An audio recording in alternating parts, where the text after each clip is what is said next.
Hello जी, स्वागत है एक बार फिर से आपका स्पीति सीरीज की इस नई वीडियो में। अगर आपने अभी तक इस सीरीज की पहली और दूसरी वीडियो नहीं देखी है तो जाकर उन वीडियो को देख लीजिए, फिर उसके बाद इस वीडियो को देखना शुरू करिए। और हम आज आपको घुमाएंगे लोकल काजा। आप कभी अगर स्पीति आते हैं और आपका मन है एक दिन लोकल काजा एक्सप्लोर करने का, तो हम आपको आज बताएंगे कि आपको कहाँ कहाँ घूमना है। काजा में एक नए दिन की शुरुआत हुई। हमने ब्रेकफास्ट किया और निकल पड़े भैया की गाड़ी में बैठकर काजा को एक्सप्लोर करने। वैसे जाने को तो पैदल भी जा सकते थे, पर भैया ने बोला कि हम छोड़ देते हैं आपको, तो बोला हम कैसे मना कर पाते।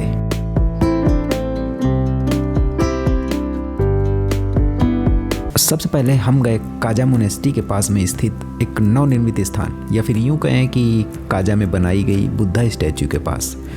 जो काजा मोनेस्ट्री है, काजा मोनेस्ट्री के दाईं तरफ से एक सीढ़ियों वाला रास्ता है जो कि ऊपर जाता है सीधे ऊपर की तरफ।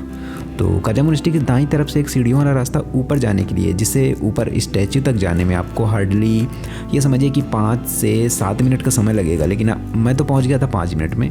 लेकिन हो सकता है अगर आप रुक के जाते हैं, थोड़ा सा आराम कर के जाते हैं, क्योंकि हाई एल्टीट्यूड पे होने की वजह से थकावट जल्दी आती है। हो सकता है आप अपने घर पे जो आप सीढ़ियाँ चढ़ते हो वो सीढ़ियाँ चढ़ने में आपको थकावट ना आती हो, लेकिन यहाँ पे हाई एल्टीट्यूड होने की वजह से थोड़ी सी थकावट हो जाती है। तो आप अगर रुक के चढ़ेंगे तो हो सकता है आपको 10 मिनट का टाइम लग जाए, लेकिन इससे ज़्यादा टाइम आपको नहीं लगेगा ऊपर तक जाने में।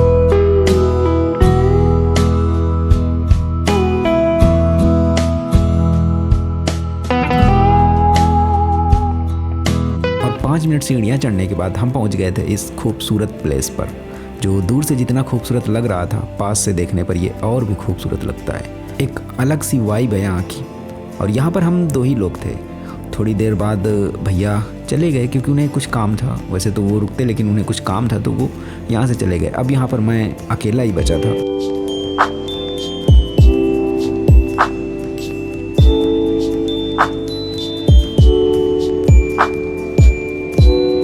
अब यहाँ पर अकेले हम ही थे और हमारे साथ है ये ऊंचे ऊंचे बर्फ से ढके पहाड़। पता नहीं क्यों मेरा मन किया कि यार बैठ के इन पहाड़ों को निहारते हैं।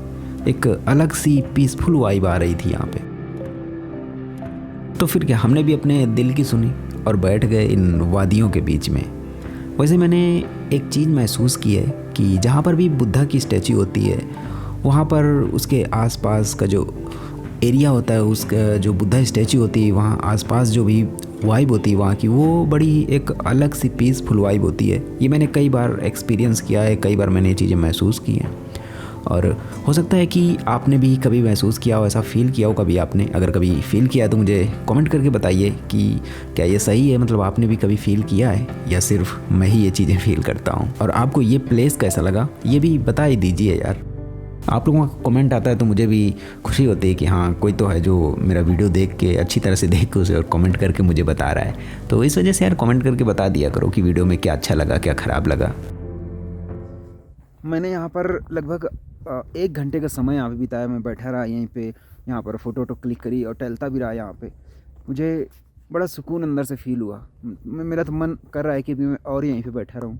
अभी घर जाने का मन नहीं कर रहा, लेकिन आप देख रहे होंगे कि अभी जो धूप है वो बिल्कुल, मतलब जो सूर्य है वो पहाड़ के पीछे छिप चुके हैं सूर्य भगवान। तो धूप यहाँ से चली गई है पूरी। ये देखिए, पूरी धूप यहाँ पे नहीं, बिल्कुल ये मतलब यहाँ पे पूरी जैसे यहाँ पे होता क्या है कि जैसे अगर धूप अगर चली जाती है ना, तो ठंड इतनी तेज़ बढ़ जाती है, ठंड इतनी ज़्यादा हो जाती है, मतलब शब्द भी सही से नहीं निकल पा रहे हैं। ठंड इतनी ज़्यादा यहाँ पे लग रही है, मेरे वर्ड भी नहीं सही से निकल पा रहे कि मैं बोल क्या रहा हूँ कैसे। कि अब देखिए मेरा चेहरा बिल्कुल, फेस मेरा लाल हो चुका है, इतनी ज़्यादा सर्दी है यहाँ पे। तो अभी इस वजह से मुझे यहाँ से जाना पड़ेगा, क्योंकि ठंड एकदम से अचानक से बढ़ जाती है। जैसे ही मतलब धूप छिपती है वैसे ही सर्दी अचानक से बढ़ जाती है। तो इस वजह से मुझे यहाँ से जाना पड़ेगा, क्योंकि सर्दी बहुत तेज़ लग रही है यहाँ पे। आप वो फील नहीं कर पा रहे होंगे, लेकिन आप मेरा फेस देख के समझ सकते हैं कि किस तरह की, मतलब मेरा फेस बिल्कुल लाल हो चुका है और शब्द भी सही से नहीं निकल पा रहा है सर्दी की वजह से।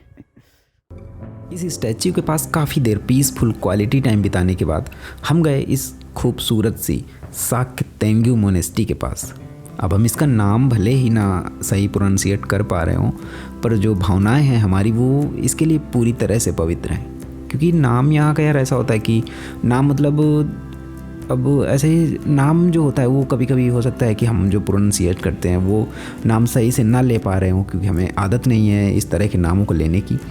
बट जो भी है, भावनाएं मेरी पूरी तरह से पवित्र हैं। अगर इसके निर्माण की बात करें तो इसे 2009 में नवनिर्मित किया गया था।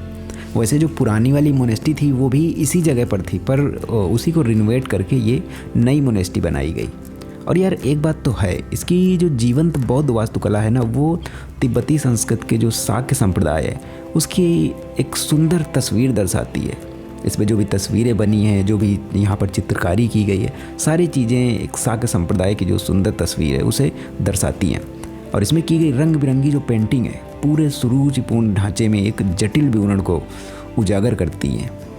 इसमें लगा हुआ एक पीतल का दरवाज़ा, जो कि काफ़ी बड़ा दरवाज़ा लगा हुआ है, इसका मेन गेट जिसे हम बोल सकते हैं, मोनेस्ट्री का मेन गेट, जो कि जहाँ से मोनेस्ट्री के अंदर प्रवेश करते हैं, वो जो दरवाज़ा है वो पीतल का एक अद्भुत कारीगरी का नमूना है सच में। और जब ये 2009 में बनकर ये तैयार हुई थी, ये मोनेस्ट्री जब रिनोवेट होकर तैयार हुई थी, तो दलाई लामा ने इस मोनेस्ट्री का उद्घाटन किया था 9 जुलाई 2009 को। जब इसके पहले वाली जो पुरानी मोनेस्ट्री थी उसी को रिनोवेट किया गया और फिर से उसका उद्घाटन किया गया दलाई लामा के द्वारा। तो ये मोनेस्ट्री भी काजा में घूमने के लिए एक प्रसिद्ध स्थान है। अगर आप काजा आते हैं तो इस मोनेस्ट्री पे भी आएँ और घूमें और देखें जो बौद्ध कला है, एक बौद्ध वास्तुकला है, या फिर जो बौद्ध धर्म है, उन चीज़ों को आपको अंदर से जानने का मौका मिलेगा। वैसे हमने एक लामा जी से पूछा कि क्या मोनेस्ट्री के अंदर हम वीडियो बना सकते हैं, तो उन्होंने बोल दिया कि हाँ बना लीजिए। अब क्योंकि आप लोगों को भी तो दिखाना था कि मोनेस्ट्री होती कैसी है। हो सकता है आप लोगों में से किसी ने कभी मोनेस्ट्री ना देखी हो, या फिर हो सकता है काफ़ी सारे लोगों ने देखी हो। तो आज आपको पता चल गया होगा कि मोनेस्ट्री कैसी होती है।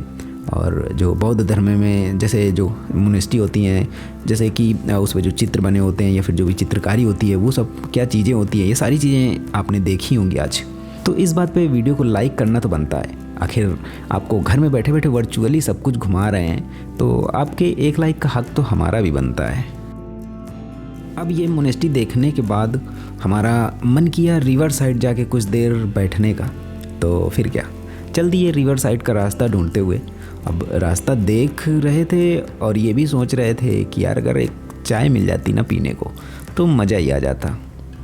और हाँ, थोड़ा सब्र रखिए, बताएंगे। हमें पता है आप यही सोच रहे हैं कि हम तो अकेले आए थे, फिर ये साथ में कौन है। तो टाइम आने पे इंट्रो करवाएंगे भैया का भी, बस थोड़ा सब्र रखिए।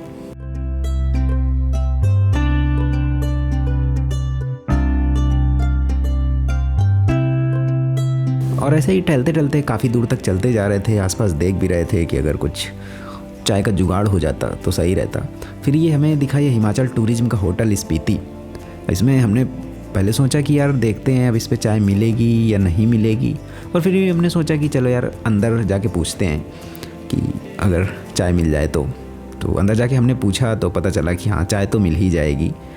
और चाय की चुस्कियाँ लेकर फिर से नदी के किनारे जाने का रास्ता हम फिर से ढूंढने लगे।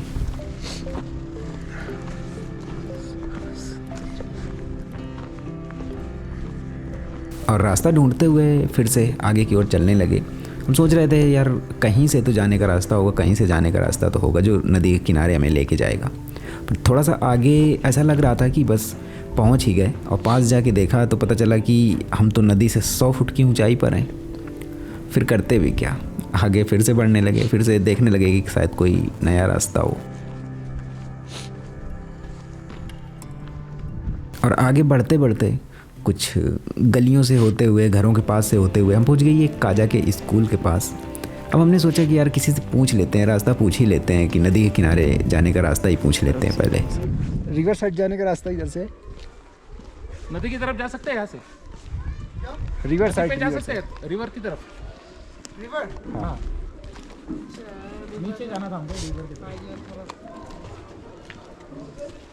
कहाँ से रास्ता है? हाँ ये नीचे में, ये चलो और नीचे में है। इधर से जाऊँ आगे से? हाँ यहाँ से। ये गेट से बाहर निकल के क्या? गेट वाला नहीं, ये यहाँ ये यहाँ से। ओके, ये बिल्डिंग के ऊपर। ठीक है, थैंक यू। ठीक है, थैंक यू।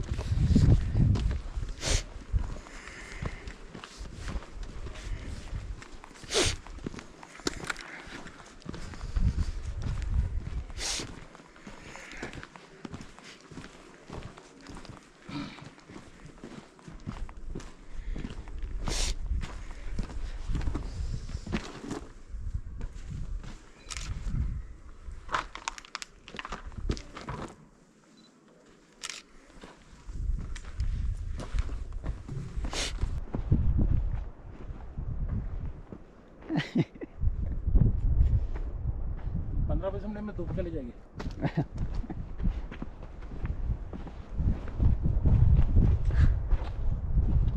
ये तो नहीं बोलना था। कौन सा?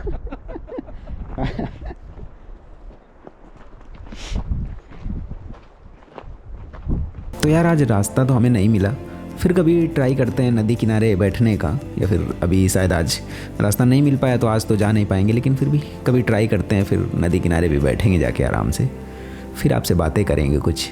तो यहाँ से होते हुए, यहाँ से टहलते हुए हम सीधे पहुँच गए काजा की मार्केट में जलेबियाँ खाने के लिए, क्योंकि यार सुबह से टहल रहे हैं तो भूख भी लगी थी और चाय भर पी हुई थी हमने केवल।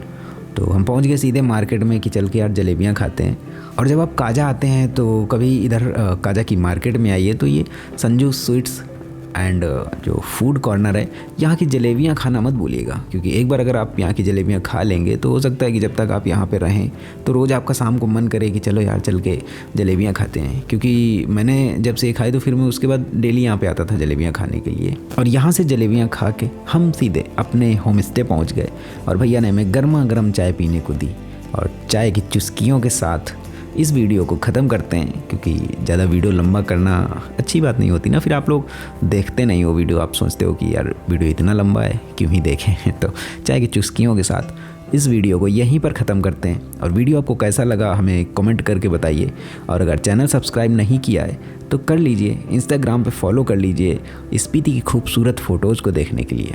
मिलते हैं आपसे अगली वीडियो में, तब तक के लिए अपना ख्याल रखिए और ऐसे ही वर्चुअली मेरे साथ घूमते रहिए।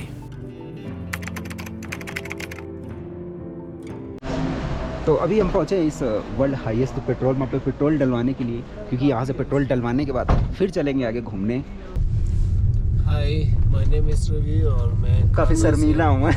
बहुत शर्मीला हूँ जी, कसम से। बिल्कुल इनकी बातों में बिल्कुल नहीं आना, ये कहने को आपको बोलेंगे मैं बहुत शर्मीला हूँ, लेकिन ऐसा कुछ नहीं है।